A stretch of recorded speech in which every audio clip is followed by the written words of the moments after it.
आखिर कैसे हुआ WTC-7 कोलैप्स? ना प्लेन टकराया, ना धमाका हुआ, फिर भी 47 मंजिलों की ये गगनचुंबी इमारत सीधा नीचे गिरी, सिर्फ कुछ ही सेकंड्स में। तो क्या ये महज आग का असर था या फिर कुछ ऐसा जिसे जानबूझकर छुपाया गया? इस घटना में सिर्फ मलबा ही नहीं है, बल्कि इसमें दबी हुई है एक साजिश की बू, जो कि आज भी सवाल पूछती है कि टावर 7 आखिर कैसे गिर गया।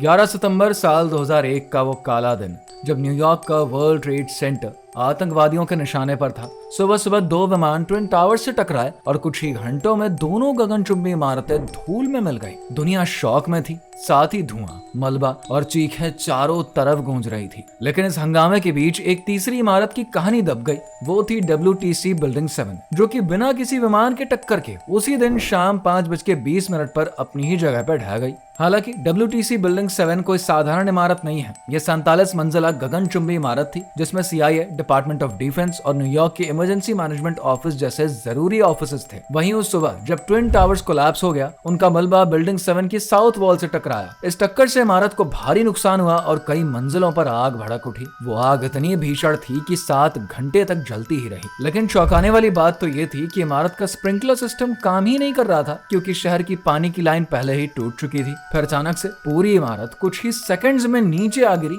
मानो कोई सोची समझी साजिश हो। इस रहस्य को सुलझाने के लिए national institute of standards and technology ने सालों तक जांच करी, जिसके बाद साल 2008 में उनकी रिपोर्ट आई, जिसमें कहा गया कि बिल्डिंग 7 का डाउनफॉल आग की वजह से हुआ। उनके मुताबिक आग की गर्मी ने स्टील के बीम को कमजोर किया, जिससे कि एक जरूरी कॉलम 79 कोलैप्स हो गया। इसके बाद पूरी इमारत एक के बाद एक कोलैप्स होती ही चली गई। ये पहली बार था जब कोई गगनचुंबी इमारत सिर्फ आग से पूरी तरीके से ढह गई हो। लेकिन क्या ये इतना आसान था? कई लोगों को ये बात हजम ही नहीं हुई। बिल्डिंग 7 का गिरना जितना साइंटिफिक लगता है, उतना ही रहस्यमय भी है, और इसकी वजह थी इसका कोलैप्स होने का तरीका।